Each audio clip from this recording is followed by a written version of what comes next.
What's up? What's good, y'all? It's RC Poetic Soul. I own no rights to this music. I was listening to this brand new Tinashe album. It's very good. But I'm not here to talk to you guys about music today. Guys, please be kind and subscribe. Take a second and subscribe. I guess I could go for a shave. I might as well shave this off, I might as well. It's getting kind of hectic, In any case, all my subbies out there, was good with y'all. Thanks for subbing, of course. And so we're going to talk about, this is part 2 of my Police Officer Was an Angel series. So it was a part 3 series, open book dialogue. Guys, feel free to comment after this video, of course. But anyway, after that fact, we're going to talk about the second series. So the second series is Police Officer Has an Angel, of course, which I just said. But this time, last time, you guys know I talked about how I was not arrested, but almost, and something bad could have happened to me, and that one particular police officer rescued me from a dire situation that I just didn't see a way out of. And on this episode, on this vlog, we're going to talk about how I was, how can I put this?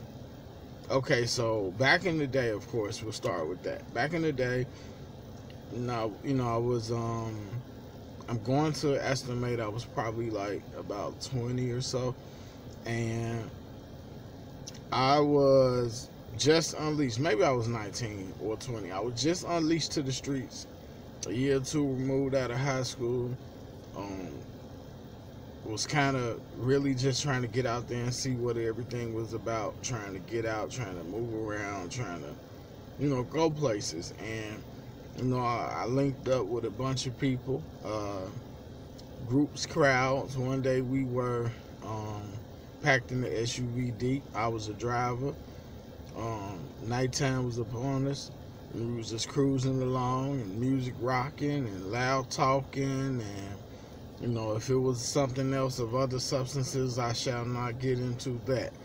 But in any case, one friend wanted to stop at his sister's house in a very, very sketchy neighborhood. And, being who I was at that time, like, I'm going to say I was pretty sheltered up into around high school.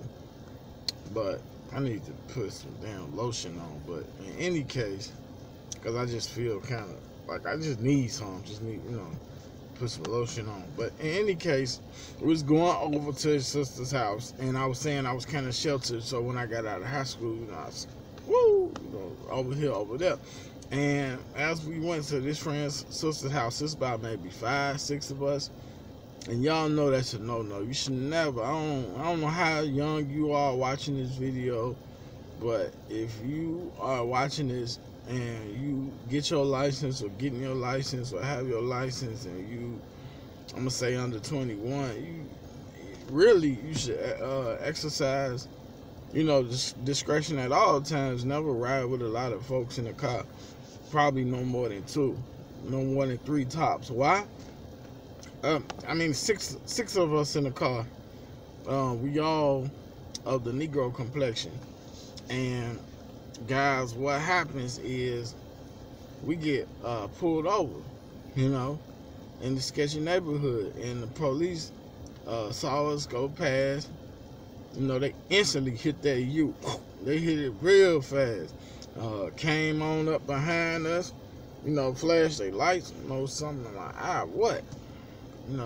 And it's cold out here today, guys. But anyway, back to the story. The police hit that U, drove around, came back around, and stopped us, got behind us, pulled us over as I was about to pull up to my friend's sister's house. And, they get out, drive, turn off the car. And, I'm like, man, my heart pumping fast because You know, I never really had any real, I'm gonna say, brushes before that, like with the law at all. If I did, they was probably telling me to, I don't know what that's about. Anyway, I had been wearing my glasses because I tell you, I need to clean these things off. But when they said get out, you know, I'm like, oh my gosh, what's going on here? And be calm. I never really had anything to do as far as brushes with the law before this. So when I get out, because you know I'm not doing nothing that's really, really, really bad. I'm just hanging out with friends. At least I'm not doing anything bad. I don't have nothing on me. And that's what I'm getting to. Guys, that's exactly what I'm getting to. Y'all with me? I'm getting to the good stuff, to the meat of the story here, 6 minutes in. Why would it take me so long to get into it? But here we are. And I don't have anything on me. But I get out, and one by one or two by two, we get out. Police are watching us. I think it was 2 of them. If I'm accurate, it was 2. And they were searching us. The person said, get up against the gate. And I'm like, I ain't did nothing. Of course, that's what they always hear. I ain't did nothing. I ain't got nothing. That's common talk to them. Like, that's common as I'm hungry. So, I feel like I just look so rough today. I've been going through a lot. But in any case, I got ahead. I went ahead and complied, and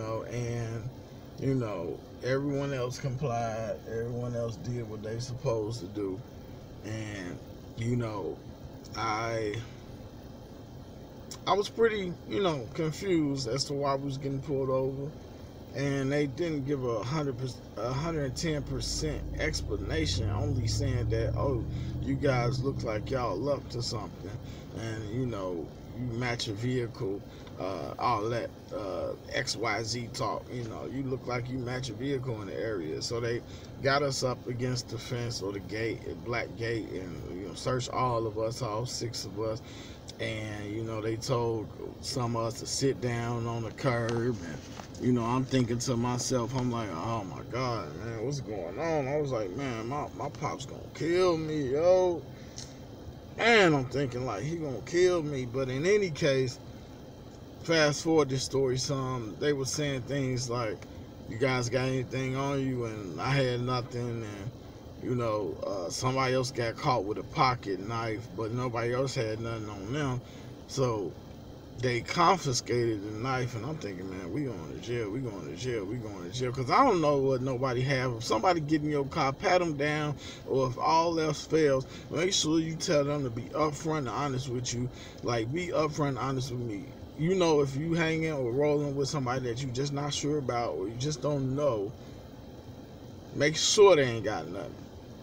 Make sure that they have nothing on their person. And so I told the police officer, I was like, look, I know I shouldn't have been riding like this. I know it's too many people in this car with me because I'm the driver. I'm responsible. It was not my vehicle. And that's what I was saying to myself, but also telling him, like, I know I probably shouldn't have done this. And then up to that point, he was kind of like indifferent about everything. But when I told him that, and then I let him know that I've been told many a times by my old man not to ride with all these people in the car. He said, you know what? You should listen to your old man. You should listen to him, because you know what? We're going to run you guys down. But now that I see and now that I hear that you got somebody telling you the right thing, you need to listen to them. If you listen to them, this won't happen.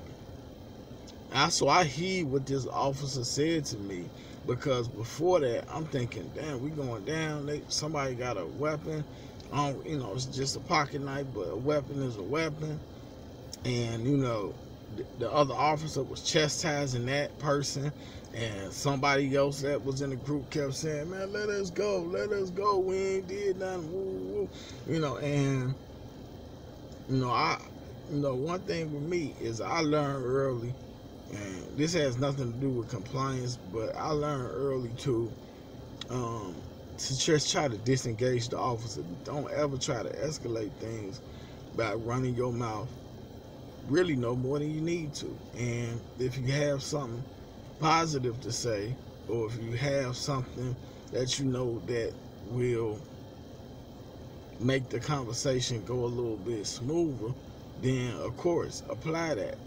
I wasn't just throwing that out there just to, beg for him to, maybe have sympathy, but I was just telling him something that I was told and that I should have listened to.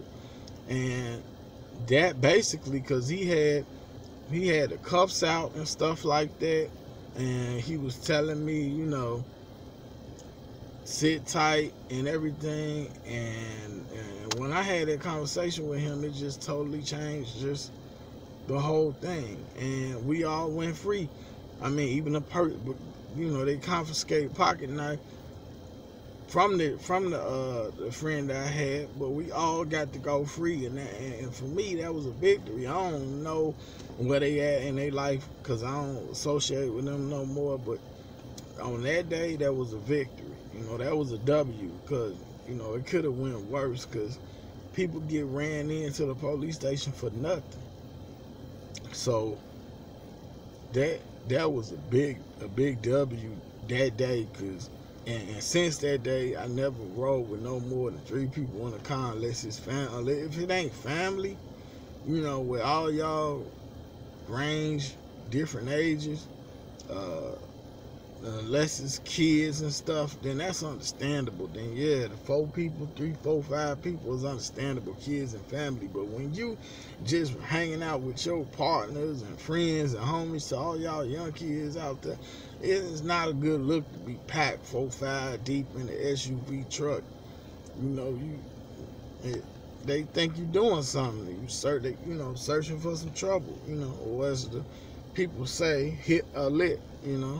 So, I've been looking all around away from the camera today, guys. I don't know what's really wrong. I ain't really been focused on this camera, but hopefully you guys will focus on my story and enjoy this story, of which I tell when a police officer was an angel and actually listen to or help a person on these streets, because all police officers are not bad. That's why I'm telling this 3-part series, because all officers are not bad. And with that being said, guys, I appreciate y'all watching this video. Like and subscribe, and I'm out. Peace.